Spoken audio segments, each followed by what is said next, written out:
Clap sync in 3, 2, 1. Hello, everybody. Welcome back to the Critical Podcast. My name is Ryan. This is Jayden. And today we have two things planned out. We're going to do an Echo review. We just watched all 5 episodes. Released to Hulu and Disney+. That's right.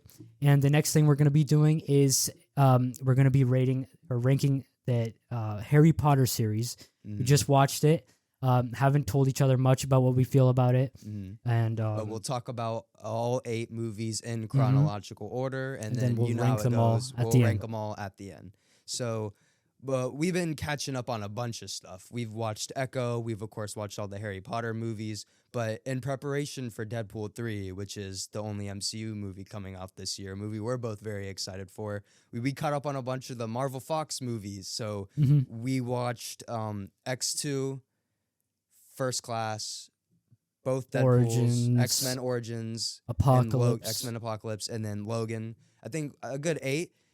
How do you feel about the Marvel Fox first? Do you like the X-Men? Yes. Do you not like the X-Men? I like the X-Men a lot. Do you have some a favorite? Oh, go on. Oh, yeah. Some of the movies were really good. Most of the movies were just like, eh. I think 2 of them I didn't like that much. But yeah, some of them were really surprisingly good. Like Did Logan. you have a favorite and least favorite? Okay, my favorite was Logan, and then my least favorite was Apocalypse. Yeah, I mean, that's fair. I don't really. Apocalypse is. I don't think. Yeah, Apocalypse is pretty bad. But Logan is like probably my pick for like the best live action superhero movie of all time. Like I think that movie is a. Yep, of course. I don't know if you could see it, but got a steelbook as soon as they came out. Like I've always loved this movie. Upon rewatch, I think it's like a perfect 10 out of 10. Like I just like. Such an emotional movie, such a beautiful ending for that character. Very curious to see how they're gonna bring him back. But I'm glad we're X-Men ready. We're ready for Deadpool 3. You got all the knowledge you need. You've seen both Deadpools. How did you feel about Deadpool 2? Deadpool 2 was very interesting. Definitely wasn't as good as the first. Not as funny. Very messy. Very messy plot. It's definitely a big drop off from the first one. Of course, yeah, definitely. I know a lot of people have problems with that kid. I thought he was all right when he's with Deadpool. And then there could be some funny stuff there. But the setup for Deadpool 3 was very interesting. Yeah, the post-credit scene was great. It was so really he can fun. now travel through dimensions, and he's going to the MCU, I guess. I don't know how that's going to work. And my whole thing. Well, go on. Sorry. do you think a lot of people are going to be mad if like he breaks the 4th wall in the MCU? That's what people are I feel like people are going to be mad if he doesn't break or do anything like that in the MCU. My whole thing with Deadpool at the end of the day, Deadpool 1, almost all of the jokes land and like that story makes sense. Deadpool 2, 90% of the jokes don't land and it doesn't make a lot of sense, but it's still a very fun and entertaining movie. Of course. Do you want to get in the Echo? Yeah. So all 5 episodes on Hulu and Disney Plus, we binged them. For me, I don't know about you. Well, you just recently got into the MCU, but for me personally, I really like to binge all these shows because like I kind of view spitting on the mic. I don't view it as like a movie, but sort of I kind of view it as like a little longer movie when we put it together. Because, like, when you watch a show week to week, it's much easier to look at it like a show. But when I can binge this for the most part all at once, it's just much easier to rank it upon other MCU projects. And it's much easier to rank the series in general. So do you want to start off with ratings? Yeah, first of all, I just want to say, with what you were saying about binging and not binging, I kind of agree now.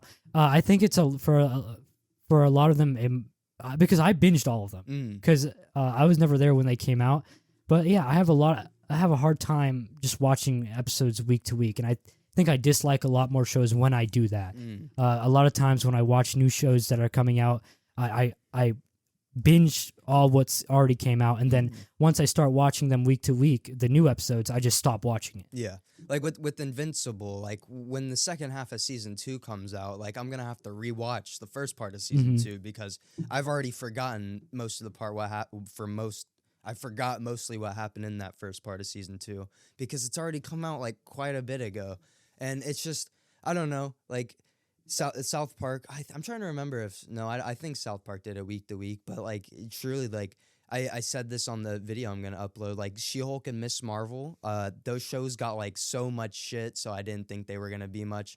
But when WandaVision and Loki and Moon Knight were coming out for the first time, like I watched them week to week, and I didn't really like any of them. Of course, I rewatched Loki, binged all of it, loved it. and then I binge She-Hulk and Miss Marvel, and I really like those shows. So I guess it's just on preference, but for us, Of course. it's much easier to binge shows. So Echo ratings.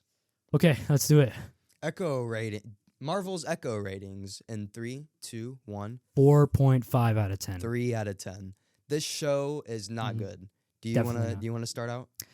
You go ahead. Okay. I feel like for a majority of it, it's kind of just retelling a bunch of like from the.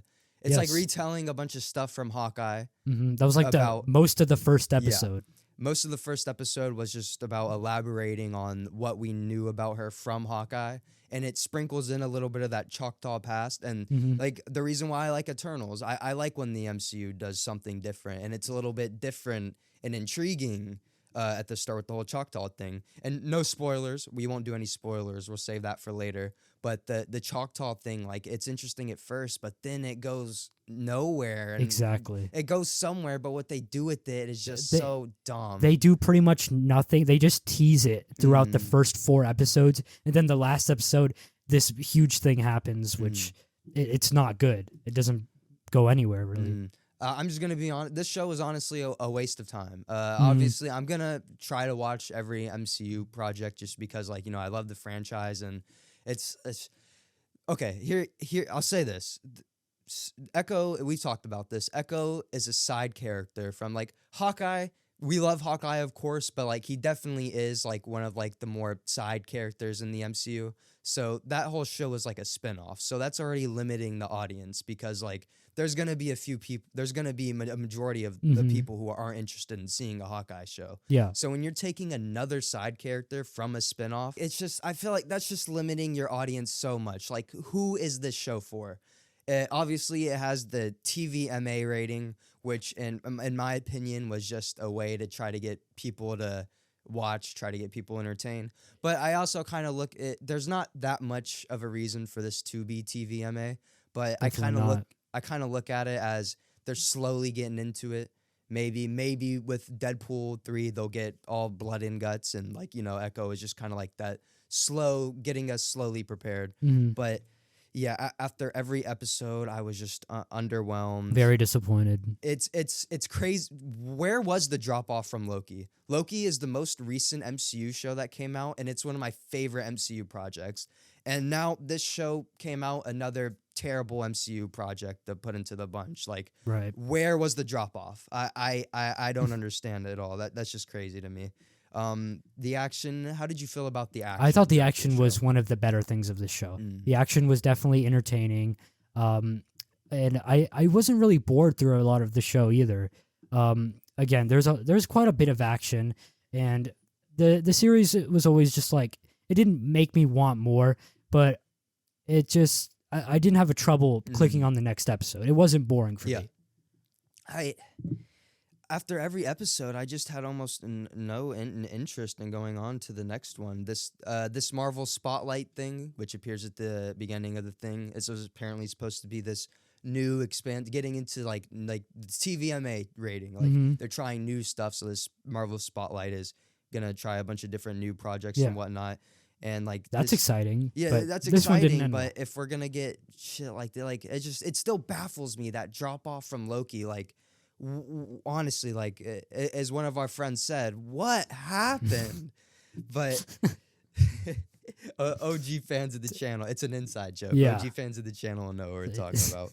But yeah, I found it, unfortunately, this show very boring, hence the 3 out of 10 rating. I'm glad you got some interest out of it. I haven't seen much reception of the show. I don't think it got terrible ratings, but I haven't really seen people loving it. I haven't seen any ratings I haven't at really all. seen anything, so I don't know what people really think. So yeah, episode 1, like you said, it's just a recap of everything that happens in Hawkeye and sprinkled in some of that Choctaw stuff. Oh yeah, Daredevil appears in the first episode. Yeah, Daredevil's in the first episode. Like you said with the TVMA thing, I think he was just another thing to get people to watch the show. Yeah, he was in the trailer, and obviously you're going to show him the trailer, think, oh, maybe I might have something important to do. And nope, he has almost close to nothing. He's to in do one the scene, show. He's in and barely a minute of the yeah. show. Does he even have a speaking line? Like 2. Yeah, he gets like 2. And you can say this show isn't for Daredevil or whatnot, but he was not in the trailer for No Way Home, he was not in the trailer for She-Hulk, and he is implemented into those projects perfectly. And it's just, why was he here? Like this, like they knew this show wasn't gonna do great, so it was just these little things to try to get people to desperately watch. Yeah. But yeah, first episode introduces Biscuits and some of the family, and it's just, I found it was mediocre television. And then episode 2, her childhood friend Bonnie comes back. They're just introducing all these characters like Biscuits, Bonnie, Chula, and it's like, it's not trying to make you care about these characters at all. They do close to nothing in this show. They have this train heist in the second episode, which it's pretty exciting, but like the whole time you're just like, what is her goal? What is she trying to accomplish Yeah, it's here? like this whole show, like, what is it for? What is she doing? Like, I get it, but like, why? It's just, and then episode 3, it opens with like this black and white little flashback opening, setting up this could be interesting Choctaw thing, but of course it's just a waste of time because it ends up going nowhere. We get the roller rink fight in episode 3. How did you feel about the skating rink fight? Oh yeah, okay. Like I said, the action was really good. I liked the roller skating fight. I thought Maya, just seeing her, I liked Maya. I like Maya as a character, and I like the cool things she does to get out of the situations and everything. One comparison I want to make, say what you want about DC movies, but like, and say what you want about like the fights in those movies, but like in Batman v Superman, when it's showing them fighting, the camera is like slowly following them. It's like you can see them fighting. Like you can see the punches. Like when Batman jumps up and stomps on Superman to crush him through the building, like it's a big shot. You can see it. And it's like every action scene in this show, it's like choppy. It's like I can see little weird CG. Like there's at one moment, I don't know if you noticed this. I should have brought it up. We'll go back and replay it. But there's like Daredevil, like in the first episode when Daredevil shows up, he gets knocked to the ground by Echo, and he inhumanly like stands up in like literally 1 second. Like he's on the ground and like he just kind of like levitates back up, and like it just looks so ugly. There's like multiple CG moments, and I don't want to be like that one prick who's always complaining about CGI and stuff. But like I like to be like, it's why I like Red Dead Redemption 2 and stuff. Like I like to be immersed into my media, Of course. And then when I see someone inhumanly like float up, it's just weird. But yeah, but like I said, with DC, you can like, the fight choreography is really good. You can see everything, and it's like it's so zoomed in, so choppy. I don't think the action was terrible though. It was definitely entertaining. I just didn't think it was that great. We're also introduced to these like new side villains with that bald guy. I'm not talking about Kingpin. That skinny guy. Yeah, he's at the end. He has the bucket hat and he's on top of the trailer and he has the sniper out. That guy, don't remember his name. It's so forgettable. Yeah, it's just more tracks. It's not the tracksuit. It might be tracks. I don't think it's the tracksuit mafia, but it's like the tracksuit mafia from Hawkeye. Just some dumb side goons you don't care for. Episode 4 actually was the only episode that I actually found. It was the only episode that I would consider good. I didn't mind this episode. It mostly has Kingpin and Maya interacting, and I said this to you, I really only feel something when I see those two interacting on screen. And that was most of this episode. I feel like it's done really well. I feel like they have some great dialogue, some great scenes together. And I like watching it. I was entertained. I really only felt something when I saw those two on screen. I agree. But unfortunately, everything else is just not that great. There was one weird moment where Kingpin's offering her to be the queen pin, and she turns it down. I thought that was a little kind of cringe, but yeah, he gives Maya the contact lens in this episode. Yeah, it's the little gift where she can, whenever people talk, it like has like the sign language has a hologram of the sign language doing it for. Did you like episode 4? Yeah, I thought episode 4 was pretty enjoyable. And then it gets into like when she's talking to her grandma about and then the grandma explains the whole situation with the Choctaw visions and everything, and then it's just like I don't care. It's just it talks about how her mother almost died giving birth to her, and all this crazy stuff. We find we'll go ahead and get into episode 5. We got to talk about spoilers. So spoilers for Echo. Would you recommend them to even watch this show? I'd say you can skip this one. Yeah. Watch the first episode. If you like it, watch the whole thing. If you don't like it, just watch the first and last episode maybe. But I couldn't recommend this to anyone. I'm not going to recommend this to my parents who usually watch all the MCU projects. I'm not going to recommend this to any of our other friends. It's unfortunate to say this really was a waste of time because we talked about in previous episodes the trailer looked good. We're excited to see it. We like Echo and Hawkeye, but this was just a big letdown. Episode 5. How did you feel about the shortest, most rushed finale I've probably seen in comic book movie show history? This was the worst episode by far. I think this might be one of the worst episodes in MCU shows in general. This was really bad. From what I watched, I agree. Yeah. It was really short. It's really bad. Just the whole ending with again, we're getting into spoilers. With Kingpin, she puts her head. Okay, well, she gets a new suit, and you have a complaint that you might want to bring up. So obviously, we don't have any footage or anything, but you guys are gonna have to believe. It's gonna be hard to believe me if you guys haven't seen the show. This is gonna be hard to believe without proof. But Echo, so Kingpin and all of his squad have Bonnie, Maya, and Chula all at gunpoint. And out of nowhere, Maya just like, all right, I'm gonna go Ultra Instinct, unlock my super secret Choctaw power, and then she gives that power to Bonnie and Chula, and then instead of Kingpin's men shooting at them while they're clearly like doing something, they just stand there and watch them do it. And then they just start, and then the three girls start beating the shit out of them. The grandma starts fighting too. It's some of the goofiest, cartooniest shit I've seen. And then, like you were doing, Maya does that to Kingpin's forehead and makes him scared. Maya touches Kingpin's forehead and makes him scared. He almost starts crying. Yeah, if you're mad about how he was taken out in Hawkeye, which I can get by because it was a little clever trick that was taught throughout the show, so I can kind of see an argument for that. But this is just embarrassing what they did to Kingpin in this show. This is not Kingpin. This was, oh my god, this was bad. I can't believe how they defeated Fisk. Biscuits comes in out of nowhere with the monster truck and starts crushing over, killing everybody. I'm speechless. This show was it was bad. It was a waste of time. It was a goofy cartoon. Definitely bottom 5, bottom 10 MCU projects. I think Moon Knight, I haven't seen Secret Invasion, so I don't know if that's the worst show, but right now I think this is the worst show. Besides Moon Knight, this is the worst show. I think Moon Knight's really bad. That's probably my pick for the worst shows that I've seen. Echo goes right above it. They're both awful. But I enjoyed Echo a little bit more.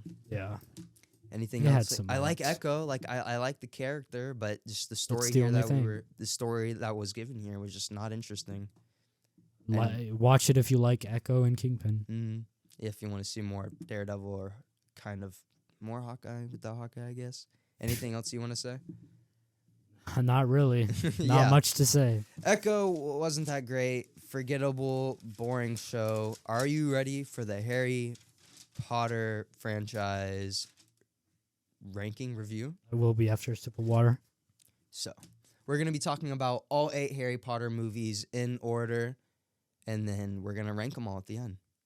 So, Harry Potter is like your favorite franchise. You've seen it, so it was kind of like an MCU thing for me, where it's kind of like the MCU thing where I haven't seen any of these movies. You watched all these movies before, so they were rewatches for you. But it was my first time watching all these Harry Potter movies. I'd never seen any of them before. So, what do you have to say? First of all, it's one of my favorite franchises, but the books. Yeah, the books are better. It's like if I read all the comics, the Marvel comics, and then I was like, oh, I love Marvel. Watch the movies, you know? There's a lot of issues with the movies, but I still love them. I still think they're really good.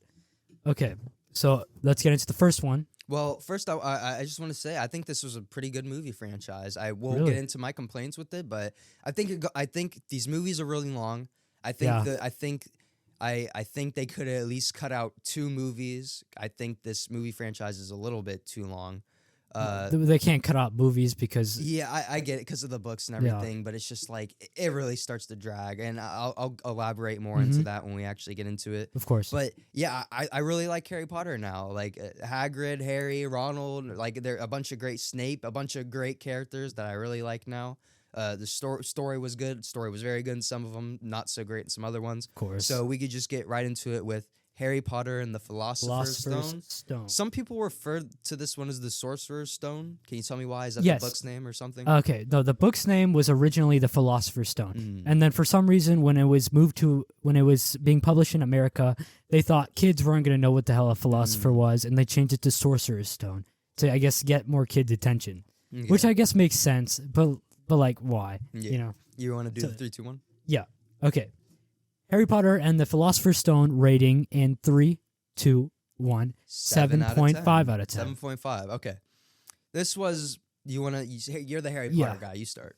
I think this is one of the best and most faithful book adaptations of all time. Honestly. For context, I haven't read any of the books. Yeah, the adaptation from book to movie was amazing here, and this was the first movie, so they were tasked with doing all the sets and everything. I think it all looks fantastic, even today. This movie is a bit dated, so it moves at a kind of like an older movie kind of pace. For its time, I think it's fine though. Yeah, and then like all the soundtrack, you know how old movies are very reliant on like soundtracks and stuff. What did you think of this movie? So I will say, as a first-time viewer, and it's kind of like this for a lot of for a lot of movie franchises, but I gave it a 7 out of 10. This is really bothering me. This poster is crooked. I keep looking at a crooked poster. I think that's better. It might still be a little bit crooked. It's a little crooked. Just don't look. I have to fix it. Okay, I guess it's not fixing. I'll have to figure out how to fix that. Oh my god, it's been bothering me the whole episode. Oh, yeah, there we go. Okay. And that one's swaying Perfect. for some reason. It should get into place. So I will say, as a first-time viewer, this is a very confusing and absurd movie. Like you're not really explained anything ever. Like as a first-time viewer, I had all these questions like, why are the pictures moving? How are the people going into this brick wall without any other muggles seeing them and whatnot? Yeah. But then as you go throughout movie, you kind of learn you just have to go along with it. Everything is just kind of like fantasy. magical and wacky. But it was definitely like you get used to it, obviously. But like it was a weird start. There's a lot of questions, a lot of confusion. They have to cut out a lot, and a lot of it is explained like very thoroughly in the books. And some of it isn't. Like the moving paintings. Oh, it's just magic, you know? But is it ever explained why they can go into the brick walls Yeah. without anybody else seeing them? Yeah, it's an illusion kind of thing. Whenever they go into a brick wall, a bunch of people go by, and okay, it's confusing, but like, so in like the books, whenever they run into the thing, a bunch of like people spawn, I guess, and it kind of distract from that. But like, you just got to go along with Yeah, it. Like, it's kind of like sense. disillusionment's charms that they use to keep away from the muggles and everything. You just got to go along with it. Obviously, everybody's really young in this movie. I think all the child actors do really good. Yeah. I like how Harry Potter's living in an actual hellhole with this terrible. Who is taking care of him? His aunt, niece? Aunt Petunia, and then Uncle Vernon. Yeah, they make his life a misery. Oh, and don't forget Dudley. Yeah, Dudley. But like, it kind of makes him a little bit more relatable. Like, you're not making this like. Like it's like you don't want to make a Malfoy the main character. Of course, you know? This brat who has everything. You know, it's easy to relate to characters living like a shit life like Harry Potter. Exactly, it's good. I think the child actors do really good. Snape, from one of my favorite characters from the first movie, he's really good in this movie. One of the standout. I think it was a great casting for Snape. Did his real actor die? Did he die? Alan Rickman? Yeah, the actor for Snape. I have no clue. I'm pretty sure he died. I was looking up little facts and stuff for the movie and whatnot, like the cast and whatnot, and I found out that the dude who plays Snape's dead. Rest in peace. He died recently too. I didn't know that. Dang. Wow. Yeah, then it sucks, dude. But one of my favorite parts about all these movies, I think Snape does really good. He's like one of my favorite characters, especially in the books. And this movie obviously introduces the Quidditch matches, which I think are Harry is so bad at Quidditch. Really? Like half the time he's just sitting there, like not doing anything, which is why I really like one of the Quidditch matches later on when Ron's doing it. Because he's actually doing shit. I gotta say, Quidditch is like a very shitty sport, honestly. The rules of Quidditch were made horribly. Everything like, with the snitch. It's yeah, just so stupid. like you can do all this work, like soccer. You can score many goals, but really only catching the snitch is what matters. Exactly. So it's so ridiculous. It should be like, well, you catch the snitch and it ends the match, like completely, no extra points or whatever. But yeah, Harry, it's his first time playing Quidditch, so obviously he's not going to be that good. We get our first little taste of Voldemort in this movie with what's his name, the guy in the purple. Oh yeah, purple Professor suit. Quirrell. What did you think of him? I think it makes Voldemort in these first two movies. I think it makes Voldemort out to be really lame. Like the whole thing with his head being on the back or whatever, it just looks really weird. And you think Voldemort's good in this movie? You think because my thing is sorry for interrupting, but my thing is I really like the villains like Voldemort and Bellatrix and what's the villain's name? The old lady. I have it written down. I have it written down. Mrs. Umbridge. Yeah, Umbridge. Okay. Umbridge. Like I like. I was thinking villains. of Death Eaters. That's why. I really like those villains because like they stick around. They get a lot of character development. This guy is just he's here and he's obviously it's Voldemort, but it's not really Voldemort. It's nothing like the Voldemort in the Deathly Hallows movies and later on, and I think it just makes him out to be really lame. So the main thing in this movie is you think it's Snape the whole time. You think Snape is the bad villain. So all of them are just trying to gather information on Snape. It's like, oh, it's Snape, and then it's Quirrell, poor stuttering Professor Quirrell. So that's why he didn't seem like too important, which he should have. I thought it was a fun little twist, but even in doing so, that still is kind of making him and I like Voldemort. He definitely gets way better later on, but I just thought he was a little bit of a. I just didn't really care for a lot of the villains until I think Umbridge was the first one that shows up that sticks around. You got to think though, Voldemort has just been defeated. He's pretty much he can't do anything by himself at this point. So a servant comes along and finds him. And then he's willing to help Voldemort. Of course, he's going to do anything he can. So even if it's this weak Professor Quirrell, he's got to do something, you know? Is it ever explained in the final fight why Harry can just touch Voldemort and he disintegrates? Yes, that's explained. In the books, or is it explained in the movies? It's explained in the movies too. Did It's I just miss it? What was it? It's easy to miss in the movies. A lot of stuff is easy to miss in the movies. So basically, the spell that Harry's mother put on Harry before. The spell of love, pretty much. The protection of love. Basically, put a spell on him to where Voldemort cannot touch him until he turns of age. He turns of 17 years old. Okay. Which is when they turn of age in the Wizarding World. And basically, that's why, because Quirrell is attached to Voldemort, so he can't touch him or he'll pretty much die. Okay. So, yeah, obviously, there's a lot of stuff is easy to miss because these movies are really long. There's a lot of shit in these movies. Like, I think this first movie is almost 3 hours. I like Deathly Hallows, like you said, I really like shorter movies. Deathly Hallows Part 2 succeeds in that pacing. It's a lot shorter movie. Of course. I don't know why half of these movies have to be almost 3 hours. Well, some of the books are 1,000 pages I'm long. sure, but still, the pacing isn't always that great in a lot of these movies. We're introduced to a bunch of other great characters like Malfoy and obviously Ronald and Hermione, the friends. All their first times acting. So yeah, pretty good for first time child actors. Anything else you have to say about this one? No, I really love this movie. No, it's a great start. Great start. So. Okay, what'd you think of, in the end, these kids getting past all these enchantments that were meant to protect the stone? You know how, in the end, they go down into the trapdoor, and then they go through all these puzzles to try to get to the stone, right? Like with the chess match and everything? Yeah, I really liked it. I should have brought that up, the chess match. I really liked the chess match. Yeah, it was fun. It was fun, but don't you think it's a little ridiculous that these kids can get past all these spells that these professors made to protect the stone? Obviously, it has to be, because there has to be a story. They have to do something. It is a little bit weird, like this Harry Potter built around using magic and stuff. For the first 2 or 3 movies, Yeah. not a lot of magic from like the main characters are Mhm. used. Like they don't really cast any spells or anything. You know, Harry touches Voldemort, and then in the second movie, he uses a sword and whatnot. Yeah. But yeah, not a lot of magic used in the movie. Not necessarily too big of an issue, but just something I noticed. But Harry Yeah. Potter and the Chamber of Secrets. All right, let's move on to Harry Potter and the Harry Potter and the Chamber of Secrets. Ratings in 3, 2, 1. 5.5 out of 10. Yeah, this movie is Not too great. You told me this is a lot of people's least favorite in the Mhm. franchise. It's definitely not my least favorite because Dobby is goated. He easily carries for this movie. We were introduced to what a mudblood is in this movie. Yes. Hagrid, one of my favorite characters, gets some stuff to do in this movie. What do you think of Gilderoy Lockhart? Gilderoy Lockhart, that was The professor.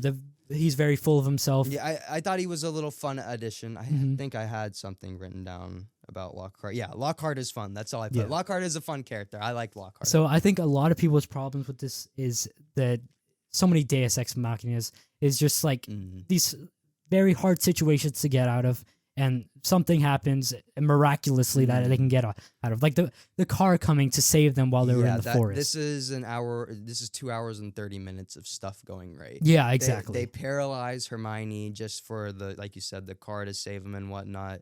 Obviously Dobby comes to save him at the end because Malfoy's father. What's his name? Lucius Malfoy. Lucius tries to kill Harry Potter. That didn't happen in the books, which was that felt very out of place in the movie. That was really weird. But I really liked Harry getting the Gryffindor sword. Is that what it is? Yeah. And killing the snake. I thought that was sick. There was a lot of good in this movie, but a lot of boring shit. Yeah, I thought it would have been very hard for a kid to do all that, but again, it's a story.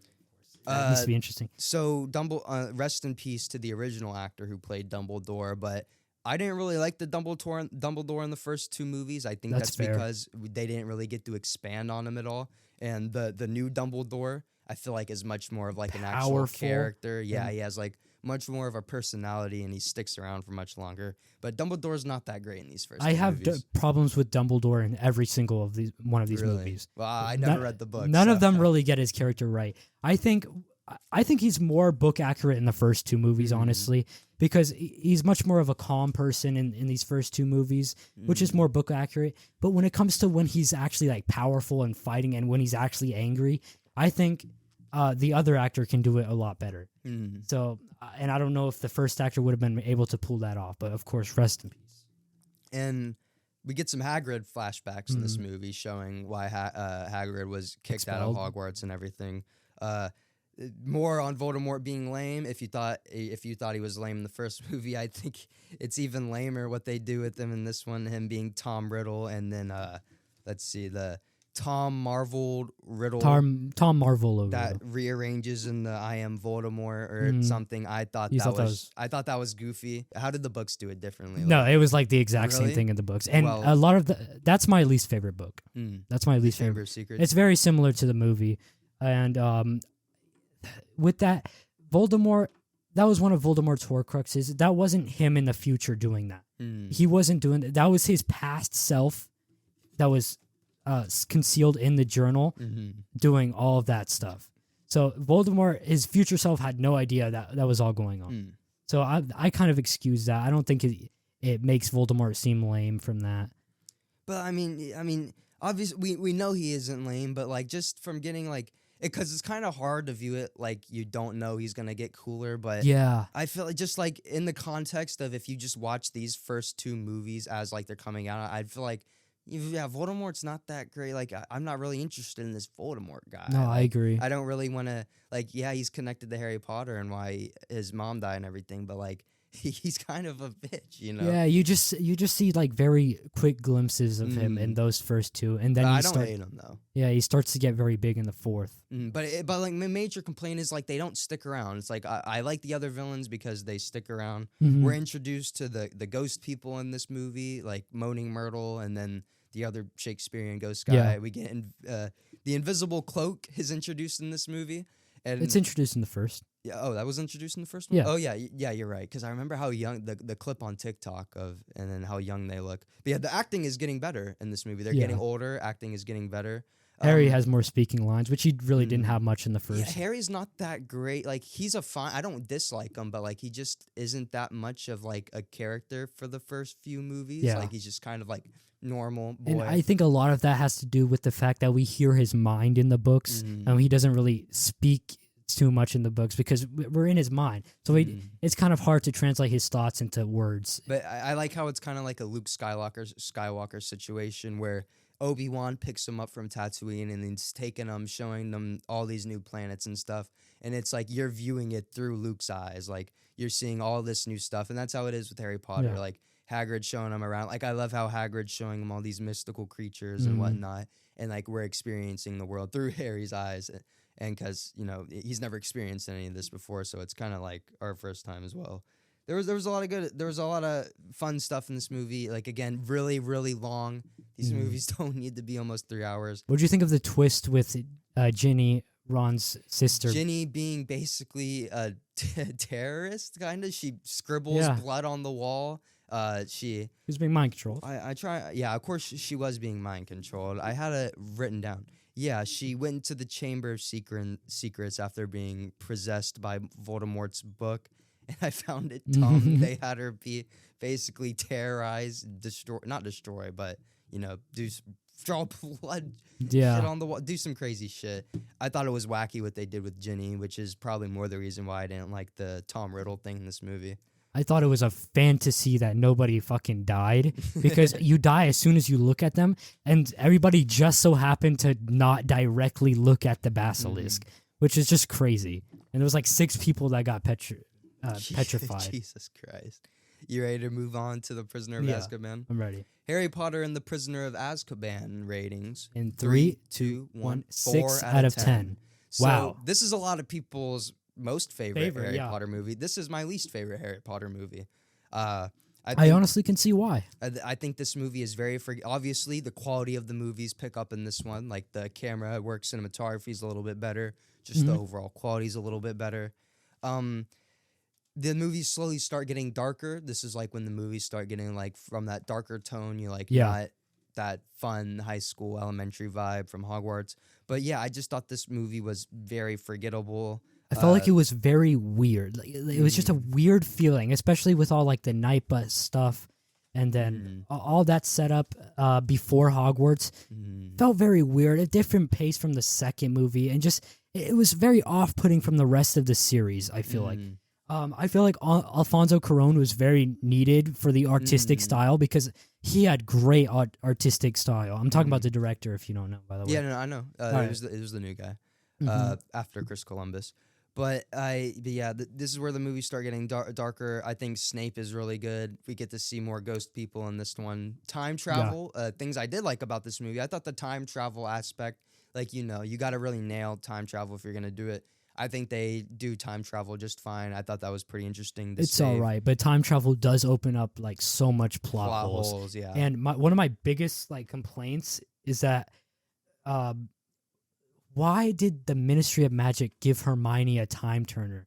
Like because she she just gets it out of nowhere like whenever Harry needs it. So like, she just pulls up with it. She explains it. You know, it was a big mystery throughout the movie of how Hermione is getting to all of her classes at like on time because she has so many classes, and then it turns out that she was using the time turner to go back and then take another class, and basically she got this time turner from the Ministry of Magic. They allowed her to have it for this, and it's like why would you give a 13-year-old student a time turner? They're so biased to the Gryffindor kids, like and not necessarily a major issue. But all of these movies really only focus on Gryffindor. It's like you get some Slytherin stuff with Malfoy, of course, but like that's really it. And Cedric, of course, which he does almost nothing. But you never really get to view into the Hufflepuff or Slytherins or Ravenclaws. They don't do much. But obviously the movies aren't really about them. It's from Gryffindor perspective, obviously. But yeah, there was just, I thought a lot of these movies take place during Christmas, and you know, they got to fit in that Christmas thing. And they're like, I just thought, like you said, the pacing is different and weird in this one. This movie is so forgettable, not very memorable. I remember the third act being a little fun. Lupin turning into a werewolf.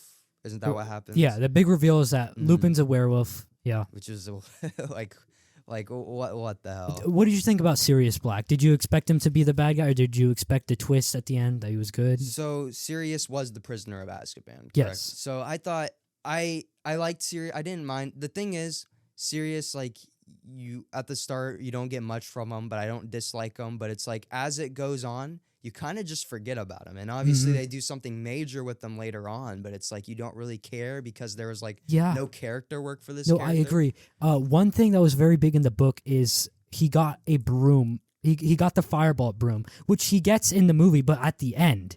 He gets it during the middle of class before he knew about Sirius being bad. And it's a big thing that like the whole school is worried because they think that Sirius gave him the broom and it's like hex to kill him. So it's like a whole bunch of suspense for this this broom, but that obviously of course is changed in the movie, and it doesn't have that. And then he has like some scenes where he comes in. The portrait lady says that he was there in the castle, and yeah, but not much. It's just with and a lot of these movies do it, but they just get too complex. They get so complex. Like, oh, like this happened because of that thing you saw a little bit ago, and then like it was affected like that. Like it's so complex and convoluted sometimes. But like, you really just have to look past it because like it is like that fantasy vibe. Anything else you want to say about this one?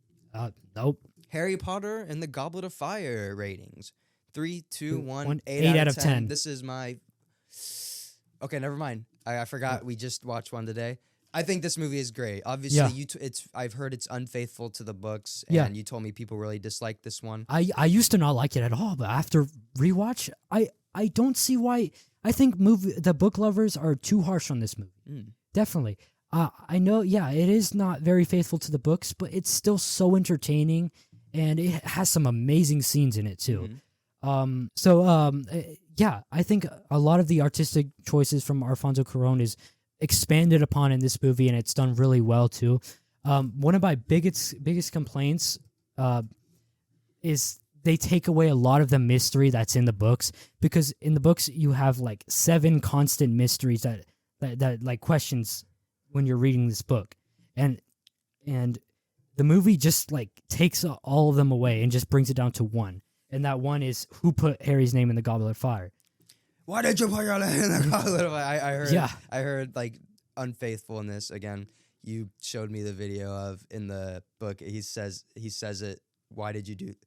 Did you put your name in the Goblet of Fire calmly? And then he's like, in the movie. Another one of my complaints. Dumbledore is so out of character. He's also out of character in the third movie. Not as much though. It's just.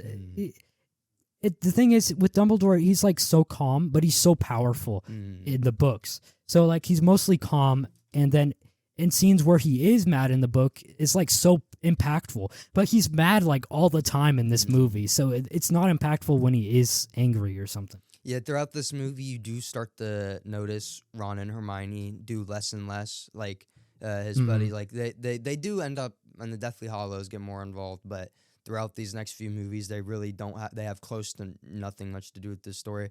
One of my major positives, I thought this movie was like really funny. Like just like, I don't know if it was just the way they talked, but there was that one joke where Hermione is like getting with Victor or whatever. And then she's like, do you want to go get a drink with me and Victor? And Ronald's like, we do not want to get a drink with you. Like, it's just stupid little funny shit like that.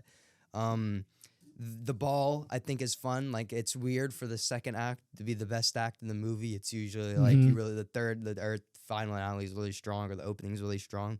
I thought the ball and like, kind of realistic aspect of everything was done really great in the second act. Ron starts getting a little mean in this movie. He starts turning into kind of a prick. It's kind of Ron's character that he's like, he's always been like super. He hasn't really been looked at much because he has so much. He's overshadowed by all of his brothers who do like all this great stuff, and then he's just Ron, And then he's friends with Harry, who's like so famous, so he gets kind of jealous sometimes. But yeah, what do you think of that? I mean, I didn't hate Ron. Like, I think it's a little weird how like they do it a lot throughout the movies. Like, Mhm. and it's like with everything. Like, the two best friends are gonna have some times when like they split up and stuff. Yeah. But I think it's done quite poorly in this movie. Like, really starts becoming a prick out of nowhere. Everybody has long hair in this movie. Like, everybody's hair is like incredibly long. I gotta say, Harry's hair is probably a little more book accurate in this one. Again, I wouldn't know. I haven't read the books, but we get introduced to a fake imposter, Mad Eye Moody. I think Mad Eye Moody's a really fun character, but we're not. Did you like how he turned Malfoy into a weasel? Yeah, that's what they like in the first few movies. Malfoy's like so full of himself, and then like later on he just like turns into such a pussy. Like, he just turns into the punching bag of the movies. Like, Mad Eye's just like you said, Mad Eye just does that thing to him. Like, he's turned into a joke. So they definitely do Malfoy a little bit wrong. But Neville starts doing a little bit more in this movie. Was this the one where we find out Neville has some history with Bellatrix, or is that Order of the Phoenix? Yeah, this is the one. Yeah, we find out Neville's parents were killed by Bellatrix. They weren't killed; they were tortured to insanity. Jesus Christ! But yeah, crazy. So I think Neville's a pretty underutilized character. He does get some stuff to do in the Deathly Hallows, but the Voldemort, finally cool Voldemort shows up in this movie. I like the third act is really good, where he uses the torture spell on Harry, and he's like just sitting there squirming. It's crazy. That is one of my favorite scenes like of all time, honestly. What'd you think of the Triwizard Tournament? Like all of the different tasks that he had to do and everything. Oh, with Cedric and everything. I thought it was just like kind of there to like, that was like definitely the lead. Like, I didn't hate it, but it was like one of the less interesting parts, because like they don't focus too much on it. Like, yeah, they focus on it because Harry's always talking about it and stuff. But I feel like they really focus on a bunch of the other stuff because they needed to get into introducing Voldemort and all that. Cedric gets like 2 lines in this movie, and I think his death is done really poorly. I think almost all of the deaths in the Harry Potter franchise are done really poorly. It's just like you get no emotional connection to Cedric. Like, I like Robert Pattinson. Obviously, I love him as Batman, but he does like nothing in this movie. So like, it's like when he dies, it's like I don't care. Like, he didn't do anything. He definitely had more building in the books, but yeah, I like Cedric. I like Cedric a lot in the books mostly. And also, we were talking about this. He kills him with the Avada Kedavra. That's an illegal spell.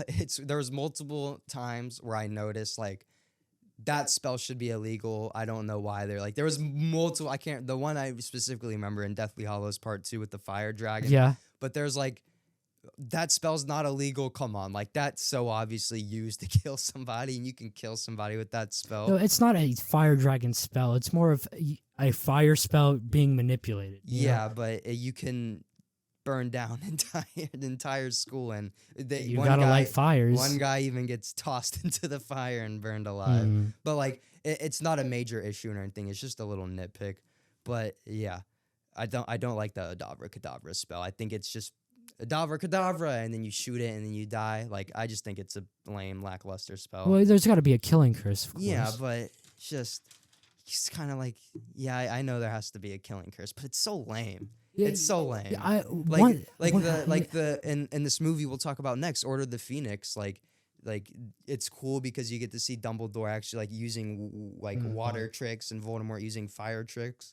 Like, it's cool to see shit like that. Yeah, that's what I was about to say. Is one thing I would have really loved from this franchise is to see more cool stuff like that. When instead of just back forth magic. Yeah, like the wand fights are so, they just sit there and shoot the beams out. It's so lame. But obviously, in this one we're about to talk about, we get a pretty cool fight. Are you ready for the Order of the Phoenix? Yes. You want to do the 3, 2, 1? Harry Potter and the Order of the Phoenix. Ratings in 3, 2, 1, 7 out of 10. 6 out of 10. This movie is pretty decent. It's not that bad. I like this movie a lot. Yeah, because it's very faithful to the books. So Ginny is pretty. The Ginny romance is. That's in the next movie, but like mostly in the next movie, but like she's all right in this movie. I wish she did more in this movie. But she's all right. She's she shows that she's pretty powerful in this movie, but not much. I think Luna is a great character with great casting and everything. I love Luna. It's one of my favorite I don't think characters. she's great, but like I like her. I don't dislike her. Mm-hmm. I think this movie starts really interesting. Like everybody's like turned against Harry. Like Yeah. you're so used to Harry being the celebrity, but now like everybody's turned on him and whatnot.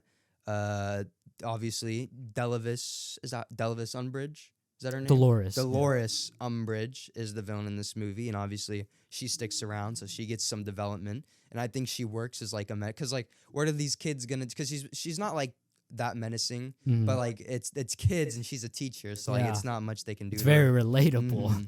It's a lot of people hate her, and I'm just like, see why. Like why? Yeah, she's annoying, but she's supposed to be. Yeah, it's like she's just basically kind of like pure evil. I think Voldemort's a little bit more pure evil, but she's a douchebag. And she just likes to. Yeah, I think she works as a villain. She's definitely a good villain. Yeah, Luna gets a little bit more involved with this one. She plays a little bit of a bigger role. I think Cedric's death. I think Sirius's death is also handled very poorly. Really? By the time he dies, it's like I don't even really care about you because you've had no character development. I like this stuff with Sirius. I remember that the scene in the where they're in the number 12 Grimmauld place, and he's talking about they're looking at the tapestry. Yeah, but then everything. Like this is really the only movie where we get to see him do stuff, and then he dies, and it's like, yeah, you kind of care, but like I ultimately just thought it was done not that great. Yeah. No, I think this is the one where Neville gets his history revealed. I think this is. Might be. I think Order of the Phoenix is where the history with Bellatrix is revealed. There's some hints at it in the last movie. I think this is the one. Is this I'm pretty sure this is the one where Harry and Cho kiss. Like they're like they kiss and that's it. That's basically it for their relationship. She just basically forgotten about after that. She's not forgotten about. There's a reason they stopped talking. Well, yeah, but what was it there for? Like it was just like why did Harry Potter need to go and kiss her, and then right after she just doesn't come back? She shows up for one scene in Deathly Hallows Part 2. It's just a fun side thing to just have Harry have a crush on this girl, and then even if it doesn't end anywhere, it was fun to watch. I mean, it's not like he's gonna find his true love like right there. It's kind of real. It's kind of realistic. Like that's like I wanted to see it at least go somewhere. Like it's like they completely like I completely forgot about Cho Chang because like the movies forgot about her. Like she does nothing in the Half-Blood Prince and. Definitely, she's not involved. She's not even in Deathly Hallows Part 1. And I get it. I'm biased because I read the books, and a lot more happens in the books. There's a lot more things. It goes more places. But, yeah, I guess I view it differently because I've read him. But, yeah, I just think, like, she has close to, like, she's just there to be that girl Harry has a crush on. He has that one scene where Harry looks at her and he smiles and, like, water comes out of it. It's a really embarrassing scene. Like there is some cute moments, but it's like it's just there to have that crush, and then it's like just there to fill time. Doesn't go anywhere. Bellatrix is introduced in this movie. What do you think of the Order of the Phoenix, the whole group that they started? Oh yeah, where Harry's training all the kids. Not the Order of the Phoenix. The Dumbledore's training army. All the kids. I thought that was kind of fun. Harry training all the kids and stuff. Getting ready. I like how Bellatrix is obviously introduced. We get to see a bit more of the outside world in this one, like Harry exploring like the Muggles and everything, like the actual Earth we live on and whatnot. So we get they expand on that a little bit. Yeah. This movie is fun. I don't love it. I don't hate it. I like it. It's a fine movie. I think they did a lot of montages in this movie, and I think that was a really good job at like condensing down a lot of what happened in the books. And remember that one scene with Fred and George? When they just decide that fuck school, and then they pretty much bomb it with like fireworks. I love that scene so much. The Ronald's twin, but yeah, they get some really fun and how scenes. the Professor Flitwick is like celebrating at the end. It's stuff like that was just so funny. Yeah, and then I thought the whole end at the Ministry was amazing. Even with Sirius's death, I thought that was good too. And then the battle. Yeah, this is the one with the so good. Dumbledore and Voldemort battle. Yeah, it's pretty epic. Instead of them just doing the laser things, they're actually like using the environment around them, whatnot. Exactly. It's a very visual pleasing stuff. Like you said, I wish we got to see more of that. Anything else you need to say about this one? No. This is a fine movie. So, Harry Potter and the Half-Blood Prince. Ooh, Harry Potter and the Half-Blood Prince ratings in 3, 2, 1. 5 out of 10. Yeah. This movie is Not good. average. I mean, I wouldn't say it's not great. I wouldn't. It's just. It's completely middle of the road. So, of course, you're not going to relate to this, but my biggest complaint with this film is it's so unfaithful to the book, and it doesn't even like make up for that. Like the Goblet of Fire, it makes up for that by being like super entertaining and fun and having amazing scenes. This one, it barely makes up for this. It does have some pretty good scenes in it, but when it comes to like Dumbledore, Tom Riddle, and not Voldemort, Tom Riddle, and Malfoy, all the scenes with Malfoy were very good too.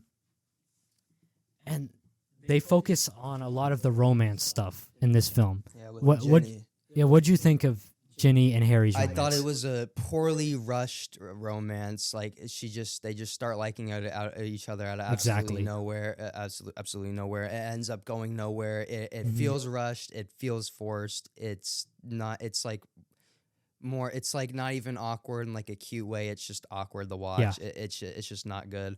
Another complaint with this one. This is just another so long movie. Like it's setting up for Deathly Hallows, the Deathly Hallows movies. So a lot of this movie is just set up for that. And it's just so long. Snape kills Dumbledore. That was I didn't see that coming. What'd you think of that? Did you think he was like a villain there? Did you think he was a bad person? So obviously we find out a little bit more why later, but of course, like in the moment, it's like, well, shit. I guess Snape's not really a good guy, and I'm not sure if I like this Snape guy anymore. But it came out of nowhere. I thought it was done well. The ending of that movie. Yeah, like I said, it had some really good scenes. I just gotta touch on this because it's so disappointing to me. I have to go back to Ginny and Harry's romance. My favorite romance in the books. It's very good in the books. Ginny is like a much more developed character in that. It comes out of nowhere. And then you have a scene in this movie that wasn't in the books where he's at the beginning. He's at King's Cross and he's just going on trains randomly. And then he asks like a random waitress out and stuff. And it's just like, why? If you're gonna set him up to be dating Ginny, why do that? And that never happened in the books anyways. He was at his house and where he lives in the books. And then with Ginny, he spends like the whole summer with Ron at his house. And he gets to like talk a lot with Ginny and spend a lot of time, and that's really how he developed his like his feelings for Ginny. And then why not just replace all that train stuff with like him being at there? Like the movie could have started with him being at the Burrow, and then have all that development. So my major issue with these movies, like there's not a lot of character work for a lot of these side characters. Like Hermione and Ron still don't have much to do in this movie like the last one. Like they're slowly doing less and less. Malfoy finally gets something to do. He's assigned with killing Dumbledore. Yeah, and I think all that stuff is very interesting. I think that's why it's sad to see Malfoy not done great, because he does get some interesting stuff to do. But like in this movie, Malfoy is just like a quiet, weird, just a completely different character. And I get he's grown up, but like he's just like a completely different character. No, and I love it. I love how he's done that, because he's tasked with such a hard thing, and he knows it's like almost impossible. Kill this super powerful wizard, or you're probably gonna die. Voldemort's gonna kill you. So he's scared and just freaking out this whole movie. What do you think of this scene where Harry and Malfoy are fighting in the bathroom, and then Harry? Oh yeah, I thought Malfoy was gonna die at that point. I was like, Jesus Christ! And then like it just like this movie was a little bit tonally inconsistent. Like right after he kills him, like it moves on to something completely different. That whole romance that didn't happen in the books. It was very different in the books. I think this is one of the more unfunny movies, like with the one dude puking on Snape's shoes and stuff. Like a lot of just the jokes felt forced and very unfunny. The one good Quidditch match in this movie with Ron And then there's Yeah. that thing where Harry tells him he gives him a luck potion, but he actually didn't give him the luck potion. He just gave It's Ron just the the placebo confidence. effect. And then it's very fun Quidditch match, the only one I liked. And this movie, kind of like Thor: The Dark World, it's Very gray, dark. Yeah. very dark, very gray. And I get that's kind of to set the tone for these darker movies, but there's not a lot of color at all, and it's definitely like one of the negatives. What do you think of the scene in the cave with where they went to go find the Horcrux? Elaborate. So Dumbledore calls Harry up and he asks if he wants to go. He thinks he knows where another Horcrux is, and then they go to this like cave in the night, and they have to. They're on this rock, and then like by the ocean, and it's this cave. Oh, They have to go into that. Dumbledore drinks the stuff. It's this is the one. Is this the one where we're introduced to the dude who makes the Slughorn? And he makes the potions. Yeah. Like, there's some fun stuff. Like I like that. There's some really fun stuff in this movie. I thought Slughorn was a little fun addition. Yeah. The potions and everything, but yeah, this was. I feel like I have a way more list of negatives with this one. Maybe a 5 out of 10 is a little low. I could bring this up to a 6, but it's just so long. I don't think it's low. You have it at 5 out of 10. But yeah, this movie's just so long. The tonally consistent pacing's not that great. They do some interesting stuff with characters that end up really going nowhere. Yeah. Anything else you need to say? That cave scene was fantastic, I think. That's the only thing. Moving on to Deathly Hallows Part 1. The final two. Deathly Hallows Part 1. You want to do the ratings? Yes. So, Harry Potter and the Deathly Hallows Part 1. In 3, 2, 1, 7.5 out of 10. 8 out of 10. I really like this movie. This movie was really good. I probably have to bring this up, honestly. Yeah, no, 7 out of 10. Definitely bring it up to an 8. I'll bring it up to you. Dobby obviously returns. One of the best parts of this movie. It's weird, though, how you would think Dobby looked fine for how he did at the time, and it's like this movie came out so many years later, and Dobby like looks still a little weird. It's like he almost looked better, and then he did in the Chamber of Secrets.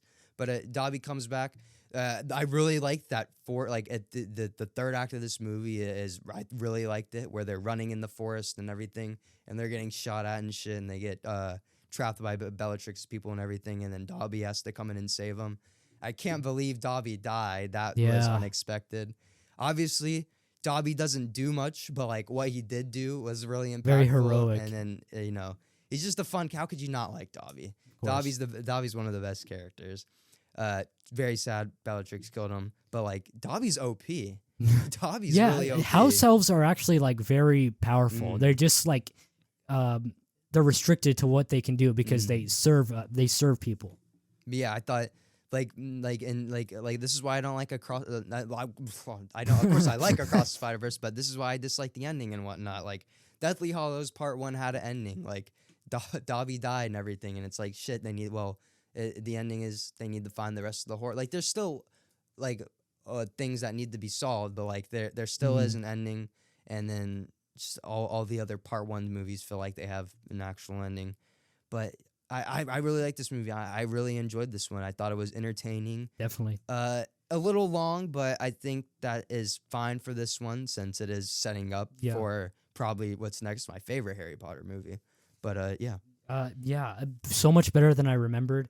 I thought the Battle of Seven Potters at the beginning was good. I liked how Harry. I'm sure the actual dude had to act out all those different Harrys. So good job. The wedding battle, and then the stuff at the coffee shop was really good, I thought. I dislike how Harry randomly starts dancing with Hermione. That was weird. And that was out of nowhere. I'm just about to get into that.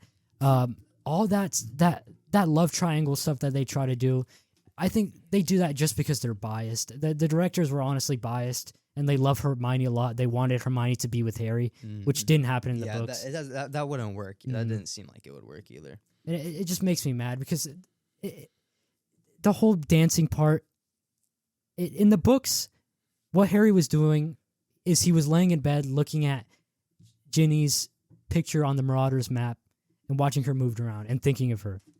And then Hermione was in the bed crying because she missed Ron. And then they do Ron wrong in this movie too. You know that fight they have? They make Ron seem like such such an annoying character in that scene. Isn't it because the thing is cursing him though? Like whatever they're carrying and yeah, that gives him like a reason to be angry. But like takes it a little too far. It takes it way too far. And in the books, Harry is like equally as mad at Ron for that too. He's like equally in the wrong because like little subtle things. Like he says, "Oh, do you want to go back to you expected to be back with your mom by Christmas?" In the books, it's like your mummy. He's mocking him and stuff like that. And yeah, just small problems with that, but mostly it was really good. I love the Ministry of Magic heist, where they go to get the locket. Everything in Draco Manor was pretty good at the end. There was a lot of good in this movie. Like the manor at the end was great. Of course, Dahlia has to save him and everything. Really good ending. Really strong setup. I'm excited to talk about this next one. Yes. Anything else about part 1? No, I think that's it. Harry Potter. Oh, let me get ready for the finale. Harry Potter and the Deathly Hallows Part 2 ratings in 3, 2, 1, 8.5 out of 10. I could definitely raise this up to an 8.5. This movie was really good. This is very probably my favorite Harry Potter movie. I thought it really stuck the landing. Yeah, very faithful ending. It starts out with the wand master returning and everything, and then it sets him up, and then he's like, Harry brings him Draco and Bellatrix's wand and everything. And they break into Gringotts, which I think is again very unrealistic for these kids to do.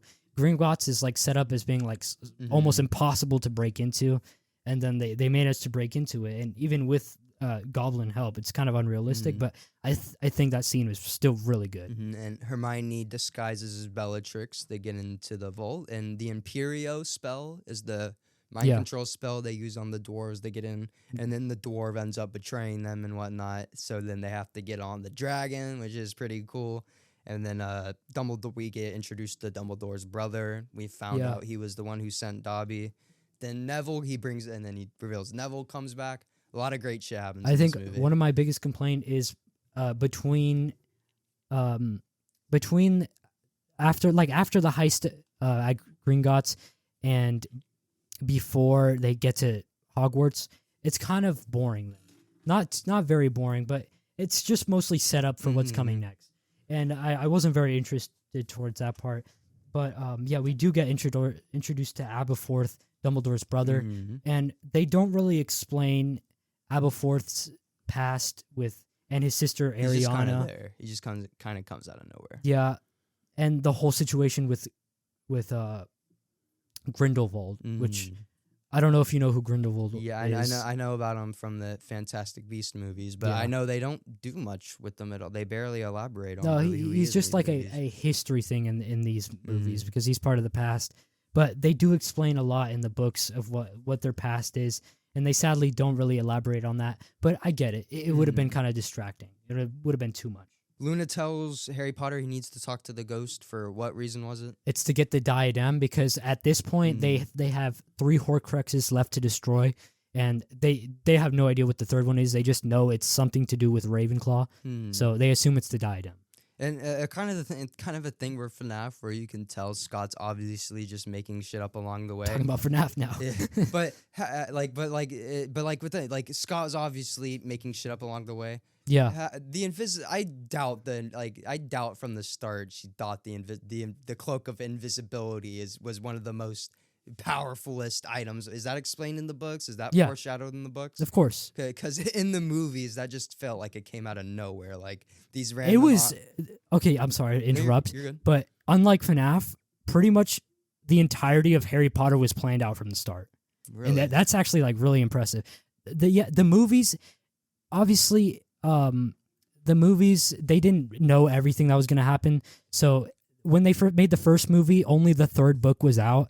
So they kind of had to do some guesswork and stuff. Yeah, it didn't really all end up work out. And of course, they're shorter movies, so they can't explain everything. But the books do a great job at like planning everything out. But just from a new time viewer and everything, it might be different. But Voldemort breaks their breaks the barrier thing, and then they all start charging, and then Neville gets a high kill count, breaks the bridge, Yeah. and kills like a bunch of people. He has the highest KD in He Hogwarts. does.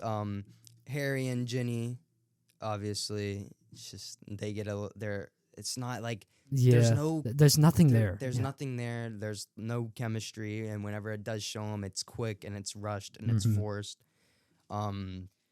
Yeah, and then just to talk about Neville again. Neville's amazing in this He movie. chops off I think snake's head. he might even be better in this than he was in the books, honestly, because like scenes like the bridge scene that didn't happen in the books because that bridge was never in the books, and I thought that was a great idea. What did you think of Ron and Hermione going down into the Chamber of Secrets to get the basilisk thing? Nice little callback. I like how they did that. I like how Ron and Hermione actually are a little bit more involved with this one, of course. Voldemort is like a very like menacing villain in this one. Draco and his gang pulls up on Harry, and then of course Harry and the whole thing in the Room of Requirements. Oh, at the start, I really liked the thing where if they touched something, it duplicated. Yeah. I thought that was really fun, and it started up filling up the room. But Voldemort sends this message to Harry, letting him know, if you don't come to this forest and face me, I'm killing everybody. Everybody's fucked. Everybody's dead. So Harry goes to the thing. Yeah. But before that, Snape dies. Yeah. Oh, yeah. Unfortunately, Snape does die, and then Luke and Ron's brother die off screen. It's like these movies don't even care enough to like make these characters worth the fuck.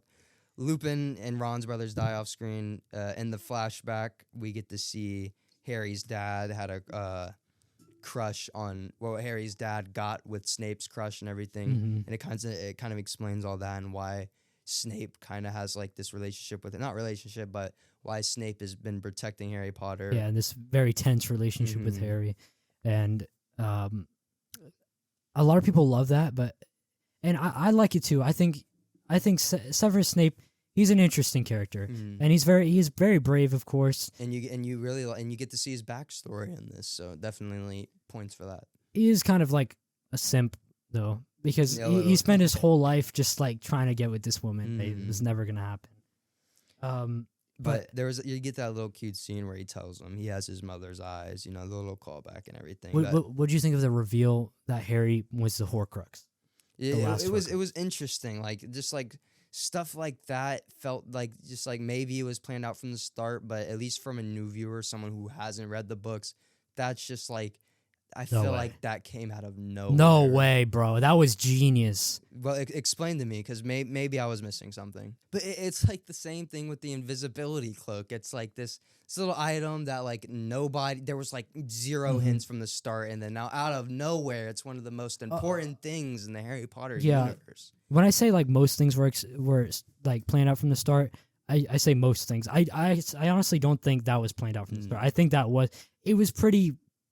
It kind of happened in the same way in the books. It was just kind of out of nowhere. Now, I don't dislike it. I don't hate it or anything, but it just does feel like, what the heck? This came out of nowhere. Yeah, but when talking about the thing with Harry being the Horcrux, I thought that was a genius idea because he died.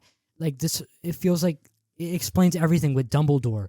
Like he planned out from the start. Dumbledore planned out everything. He knew that Harry had to die from like the start, and he just like he made sure he went in the right way to like everything went right, and it was just like genius, and it kind of makes you feel like Dumbledore is kind of a bad person, but it was all necessary. And then it makes sense. It just makes sense when it relates back to Goblet of Fire and Voldemort using Harry's blood, which is kind of the reason he didn't die. It's not really explained too much in the movie why he lived. But I don't know exactly how to explain it, but I just thought it was a genius idea. It's kind of hard for me to put into words. No, I can look at it a little bit. I really like Goblet of Fire, so I can kind of get a different perspective when it ties into everything like that. I kind of see your point now, but still, I mean, like I said, I don't dislike it or anything, but like it just feels like really out there. But yeah, this movie was really entertaining. This is like the shortest movie. Really good paced. I know people have a way with that Dumbledore was standing up when he died instead of on the ground. Explain that to me. So the way Voldemort died, it's more of a nitpick for me. I don't really care too much. I don't mind it much, but a lot of people are mad about it. In the books, it's not this drawn out battle scene like going all through Hogwarts. It's just a very quick thing. After they defeat all the Horcruxes, and then Harry kills them, and then he falls to the ground and just collapses like a normal person. They do that to show that really he's nothing special. He's just a normal person, nothing fantabulous, and he just collapses like a normal person. And it's very symbolic, and everybody loved that. So when the movie did this whole epic death scene, like Thanos snap, kind of fade away, it just made him. It just takes away from all that symbolism that it was established in the book, obviously. But yeah, Bellatrix also dies in this movie. I believe Molly Weasley is the one who kills her. A lot of death in this movie, a lot of tragedy. Harry Potter has kind of like a little fake out death for a little bit, and he gets a little heaven scene and one last little conversation with Dumbledore. What'd you think of that? I thought it was really cute. I liked it a lot. It's kind of like how it was in Guardians 3 with Rocket and Delilah and the heaven scene. I thought this Harry Potter heaven scene was done really good too. Really sweet. I loved when Dumbledore said when Harry asked, "Is this real or is this just all in my head?" And then Dumbledore's like, "Of course it's all in your head, but that doesn't mean it's not real." That doesn't mean it's not real. I love that line. And he tells him he has a choice if he wants to go back or not. It's really strong writing, really strong shit. I like the Dumbledore likes to use a lot of words I don't understand though. Like he used some very long, and he's an old wise man, of course, but he uses a lot of interesting words. But yeah, this movie was great. In my opinion, the best Harry Potter movie. I could probably raise this up to an 8.5. Great villain, great characters. Ron and Hermione they have some stuff to do in this movie. Yeah, Draco, it's fine. Snape, rest in peace. Yeah. I like this death scene. It's a great shit. Anything else you need to say? No, I think that's it for the Harry Potter. So, well, actually, 19 years later. Oh yeah, the whole. What'd you ending. think about the whole ending? I don't dislike it, but I didn't really care for. I mean, I care for it, but I didn't really like the ending. Obviously, the romance with Harry and Ginny, it was just so rushed and forced in the movies. Just seeing him turn out with her is just not very satisfying. And then, but like other than that, I didn't really mind it. 19 years later, they still kind of. All of them still look the same. Exactly the same. But obviously, I don't want to see CGI adult monsters. That would be scary.